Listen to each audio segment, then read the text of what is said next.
Welcome to the RYM Student Podcast, helping you fit God's truth into your life.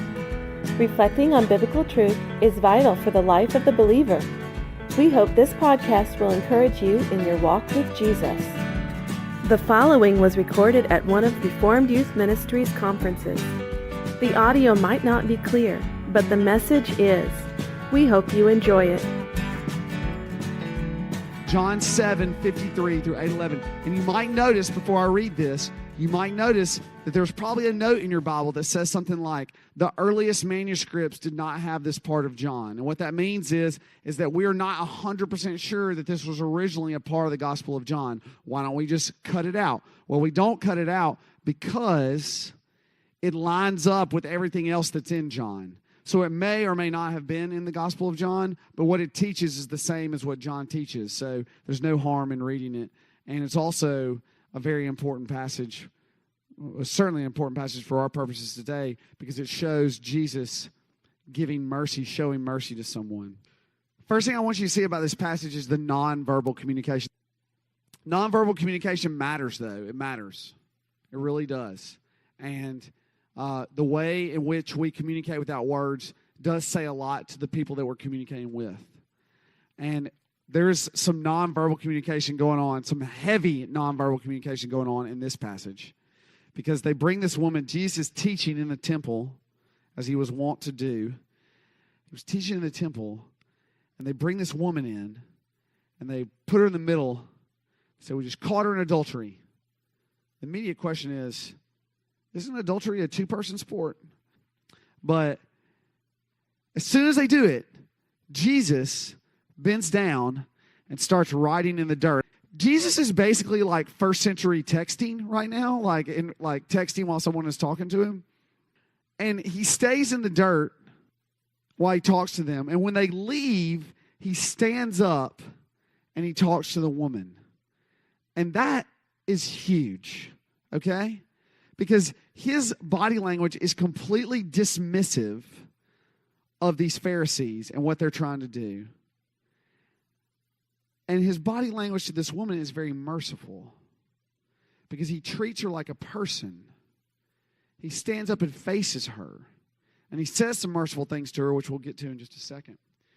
But just the mere fact of the way that he communicates is merciful. And that is something I want you to realize about mercy, an aspect of mercy you might not have considered, which is that mercy isn't always the words that you say or don't say, all right? Or the things that you do or don't do.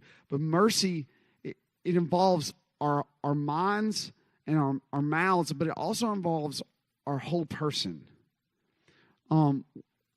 When you have your phone out while someone is talking to you, you're saying something without saying something, okay?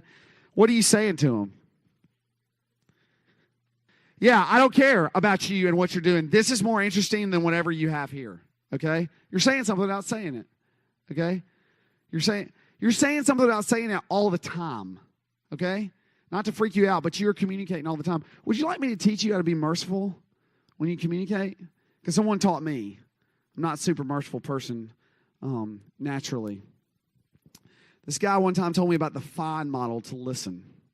He said this, the FINE model, F-I-N-E. You should definitely remember this. This is important, all right? This is not like a gospel lesson. We're going to bring it back to the gospel, but this is how you show someone that you care about them without even saying anything. The first thing you do is you face them, F, face forward.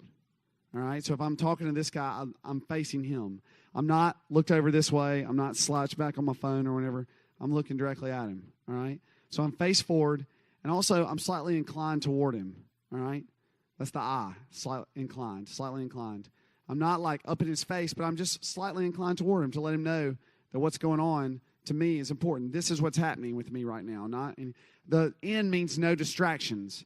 So I'm not looking at the television over his head or checking my phone or checking out, the table next to us at lunch or whatever. Like I'm focused on him. And also I'm making eye contact. All right. I'm looking at him in his eyes while he's talking to me. And if you do that, okay, you can practice that. That's something that I practice. So you can do that. That's something that you can practice and do. Okay? And what you're doing is you're showing someone, I care about you. Sometimes people don't deserve your attention, but what is mercy? Mercy is treating people not like they deserve to be treated. It's treating people better than they deserve, all right? It's not giving them what they deserve, which may be dismissal. It's paying attention and treating them like they're the person they were made to be. It's a cost. It costs you your time. It costs you your energy. You want to be merciful in the way that you listen to people, in the way you communicate. Think about this, all right?